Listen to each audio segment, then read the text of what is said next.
முருகன் அருளால் முடியாதது ஒன்றுமில்லை. இன்னைக்கு செவ்வாய்க்கிழமை முருகனோட அருளால் நமக்கு என்ன மெசேஜ் கொடுக்குறாருன்னு பார்க்கலாம். இந்த மெசேஜ் பார்க்குறவங்க முருகனை மனசில் நினச்சி ஓம் முருகான்னு டைப் பண்ணுங்கள்.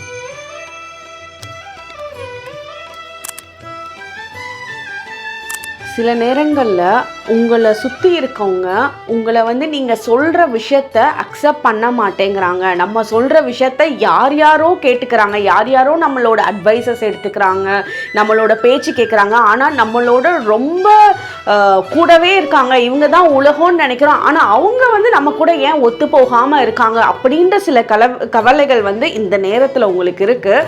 பட் இதெல்லாம் கொஞ்சம் ஷார்ட் டைமுக்கு தான். இதெல்லாம் நீங்கள் பயப்படவே தேவையில்லை. அவங்க கேட்கல அப்படின்னாலும் அவங்களுக்கு உங்க மேல இருக்க அன்பு எப்பவுமே மாறாம தான் இருக்கு. இது சில காரணங்கள்னால இந்த பிரிவுகள் இந்த நேரத்துல இருக்கு. நீங்க என்ன பண்ணுங்க, இதுக்கெல்லாம் எதுவுமே பயப்படாதீங்க, கவலைப்படாதீங்க.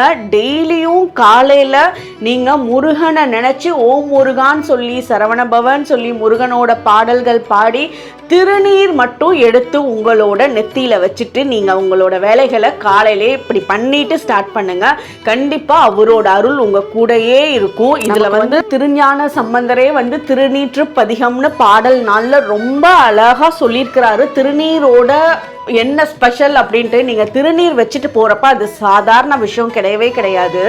உங்கள்கிட்ட இருக்க எல்லா நெகட்டிவிட்டியும் உங்ககிட்ட இருந்தும் நகரும், வெளியே இருந்து வர பாதிப்புகளில் இருந்தும் நம்மளை பாதுகாக்கும். மனசில் இருக்க எல்லா துயரங்களையும் நீக்கி அன்பை திருநீர் கொடுக்கும். நம்ம எங்கே போனாலும் போகிற காரியங்கள் நிறைவேறும்.